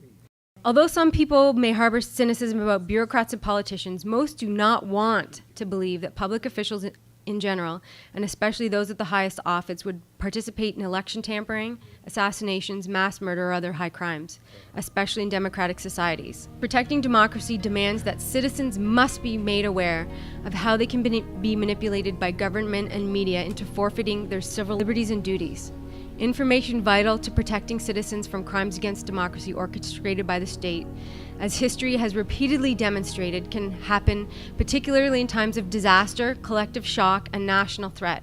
I believe in human curiosity and human intelligence, and there's a limit to how long people can go on thinking that one bullet inflicted 7 wounds on 2 different people in the presidential car in Dallas in 1963. That sort of thing slowly becomes ridiculous because of what's being called paradigm shift. It's not that you persuade the older generation die. And then you have a new generation whose minds have not been distorted by the propaganda campaigns. The mainstream media are, in a sense, digging their grave by adhering to a position on conspiracy theories which they could get away with back in the days of the Kennedy assassination because they monopolized American access to information. They don't have that monopoly anymore, and they're losing to the internet.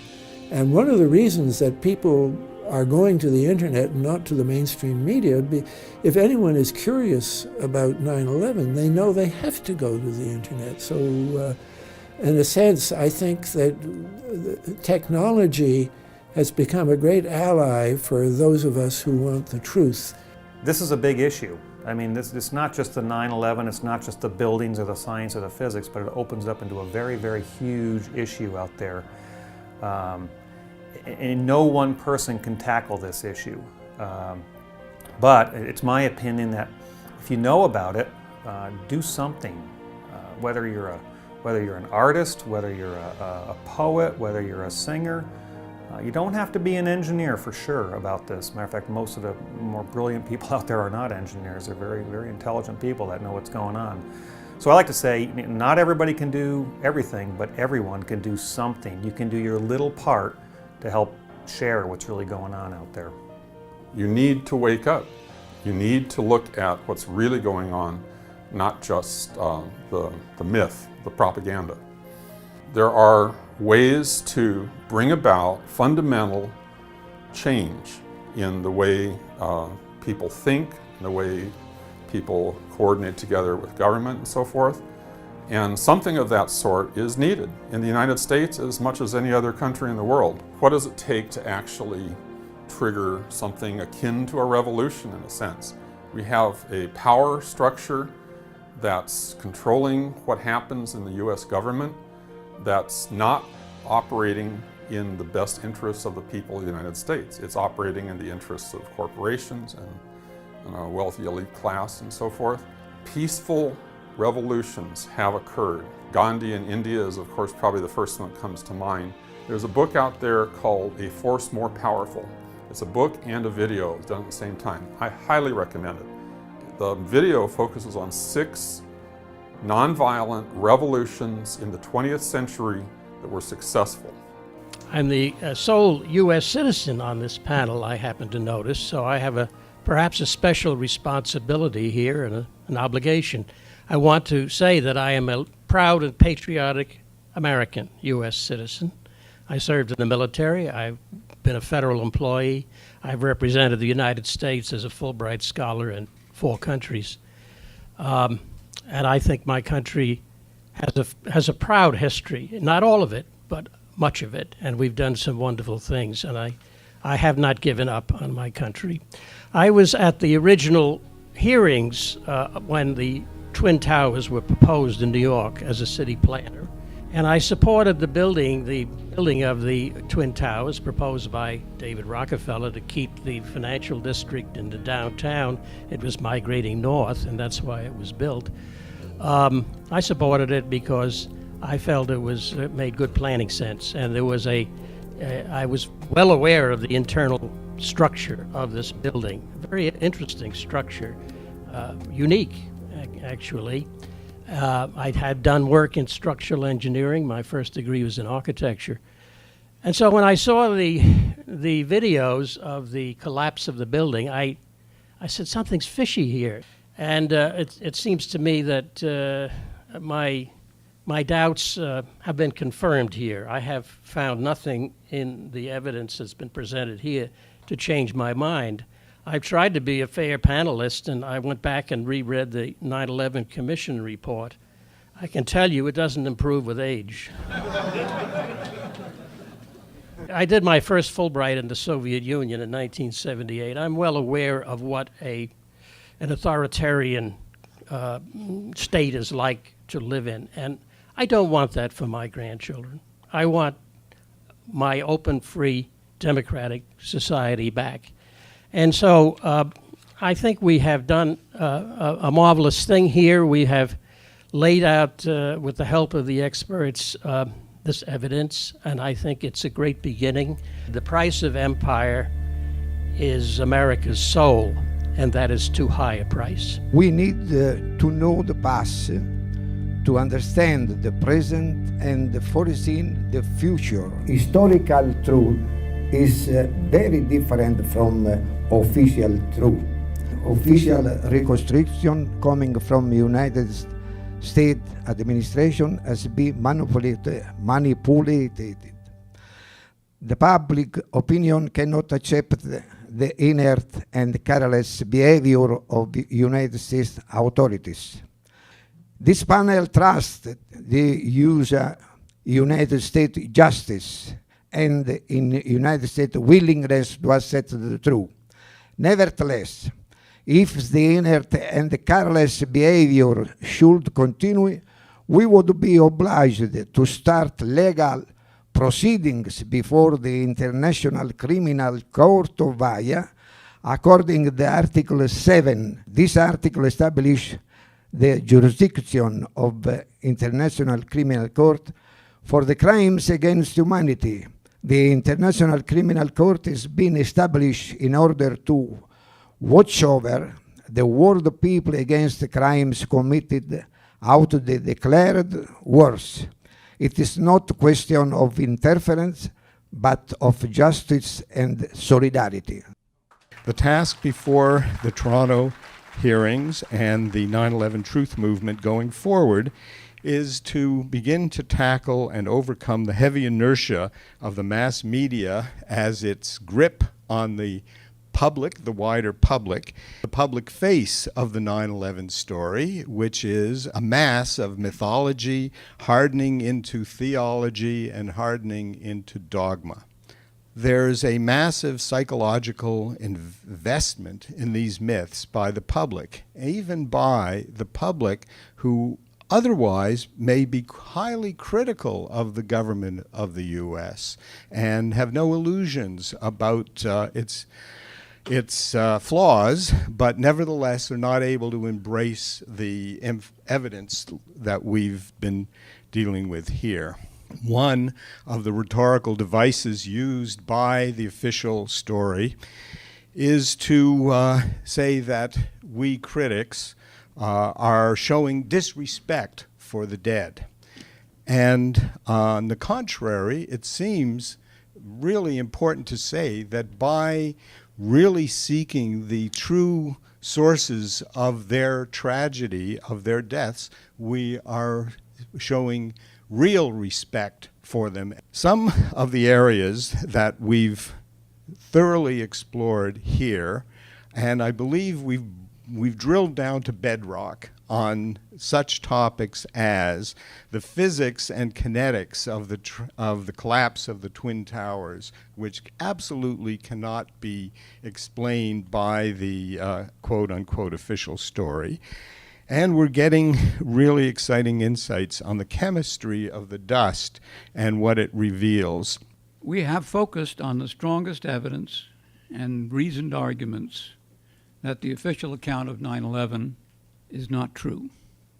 Any open-minded person, in my view, who genuinely seeks the truth and is willing to examine the evidence would support a real inquiry with the power to subpoena witnesses and with the political clout to pry loose from a secretive government evidence that they have so far managed to suppress.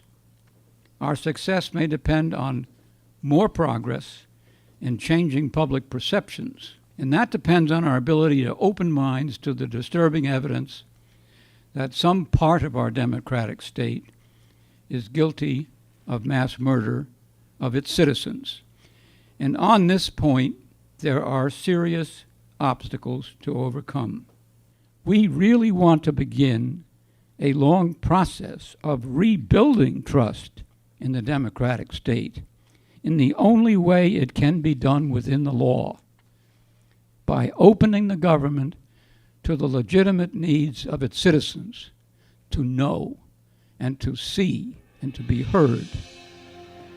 We do not and should not trust a secretive government operating in the shadows, committing atrocities, and using the instruments of power to keep us in the dark. To let the doubts surrounding 9/11 to fester in the dark would lead to the ultimate destruction of trust. We should be a movement to rebuild trust through real inquiry. It cannot be achieved through a foreign power or an international body. If it is to be our rebirth, we have to be the fathers and the mothers. We have given witness to science here these last few days, for it has been on trial for 10 years. We are not a grand jury, nor do we convene here under any other statutory authority. We are not a conference or an academic proceeding, and yet we have heard here a great deal of scholarship never before assembled quite like this. We are something new, something combining many things.